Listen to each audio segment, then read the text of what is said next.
दोस्तों, नमस्कार। मैं डॉक्टर सत्यम पाठक आज आपके लिए एक जानकारी लेके आया हूँ।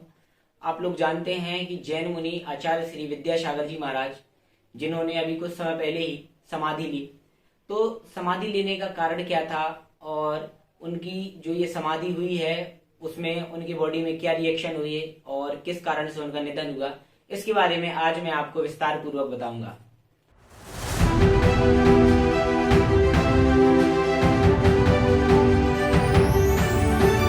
हे friends, I am doctor Satyam. आप जानते होंगे कि जैन मुनि आचार्य श्री विद्यासागर जी महाराज समाधि ले चुके हैं। ये एक ऐसा नाम है जिसको सुन करके आपके मन में एक भावना, एक प्रेम अपने आप उमड़ के सामने आएगा। इस नाम को अगर कहा जाए तो दुनिया में ऐसा कोई भी स्थान नहीं, ऐसी कोई भी जगह नहीं जहां कोई जानता ना हो, और पूरा भारत आज शोक से व्याकुल है। आचार्य श्री जी ने अभी 18 फरवरी को रात्रि 2:36 में ही अपनी समाधि ली, और समाधि लेने के उपरांत ही लोगों को पता चला कि आचार्य श्री अब इस दुनिया में नहीं रहे। तो रात्रि के 2:36 में छत्तीसगढ़ के एक डोंगरगढ़ स्थान में, जहां पे जैन धर्म का सबसे बड़ा तीर्थ है चंद्रगिरी में ही उन्होंने समाधि ली। जब यह सूचना पूरी दुनिया में सामने आई तो मध्य प्रदेश और छत्तीसगढ़ राज्य में शोक व्यक्त किया गया और आधे दिन के लिए शोक मनाया गया। और वहीं उत्तर प्रदेश में जाकर के राज्यपाल और मुख्यमंत्री आपस में मिलकर के कमेटी का गठन किया और उन्होंने इस सूचना के प्रति बहुत ज्यादा शोक व्यक्त किया।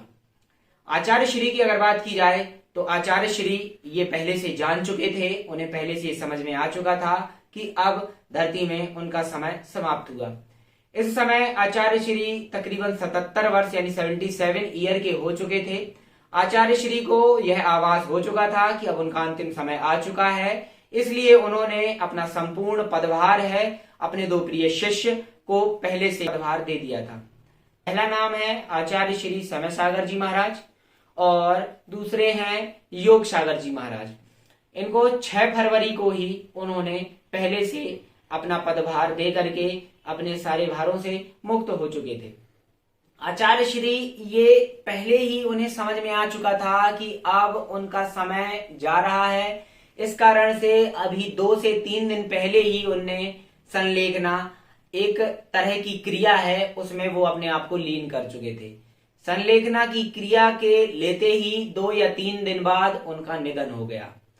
तो मैं आपको अब बताता हूं कि संलेखना होता क्या है। संलेखना एक तरह से एक क्रिया है जो जैन अनुयायियों में होती है। इस क्रिया के माध्यम से लोग बाग क्या किया करते हैं कि वो अपना खाना पीना छोड़ करके केवल प्रभु यानी कि भगवान के मार्ग में लीन हो जाते हैं। उन्हें केवल फिर एक ही चीज दिखती है कि इस मार्ग के माध्यम से उन लोगों को सीधे जा करके भगवान से मिलाप होगा। तो आचार्य श्री ने तकरीबन 14 फरवरी को यह रास्ता अपनाया और संलेखना क्रिया में लीन हो गए। आचार्य श्री का निधन जो हुआ है, उस निधन होने का कारण क्या था, आचार्य श्री की बॉडी में क्या रिएक्शन हुए, इसके बारे में आपको बताता हूं। आचार्य श्री जी के पास पहले से एक टीम हुआ करती थी जिसमें नाड़ी वैद्य और आयुर्वेद के काफी जाने माने वैद्य आसपास रहा करते थे। तो उन्हें पहले से ही ये सूचना मिल चुकी थी कि उनकी पल्स बहुत ज्यादा स्लो चल रही है। जैसे ही समय निकलता गया उनकी पल्स स्लो होती गई, बीपी उनका कम होता गया और बॉडी में फ्लूइड ना पहुंचने के कारण बॉडी डिहाइड्रेट होती गई। जैसे कि आप जानते हैं कि वो संलेखना क्रिया में लीन हो चुके थे, तो ना उन्होंने कुछ खाया और ना कुछ पिया, जिस कारण से बॉडी प्रॉपर डिहाइड्रेट हो चुकी थी। लास्ट में आचार्य श्री का शौक में आ जाने के कारण उनका निधन हो गया। और आचार्य श्री पहले से ही एक घोषणा कर चुके थे, या फिर कह सकते हैं आचार्य श्री पहले से ही लोगों को कह चुके थे कि वो एलोपैथिक दवाइयों से दूर रहेंगे, वो किसी भी तरह का उपचार नहीं लेंगे, एलोपैथिक उपचार नहीं लेंगे, किसी भी वेंटी या फिर किसी भी आईसीयू में नहीं जाएंगे। और लास्ट में आचार्य श्री समाधि में लीन हो गए और हम लोगों को यहाँ से छोड़ करके भगवान के पास चले गए। एक ब्रह्म रूप, ब्रह्म स्वरूप आचार्य श्री, जिनकी छत्र छाया में हमने अपना जीवन निकाला और देखा, जिनके आदर्शों को हमने हमेशा माना, और आज वो हमारे साथ नहीं रहे। अंतिम समय में जब आचार्य श्री का अंतिम समय था तो उन्होंने लोगों से अपनी दूरी बरतते हुए एक जगह पर बैठ करके अपने सर को हल्का सा नीचे करके ओम करके अपने देह का त्याग कर दिया, जो बड़ा दुखित था और जो हम लोगों के लिए एक बहुत बड़ा शोक का कारण बन गया था।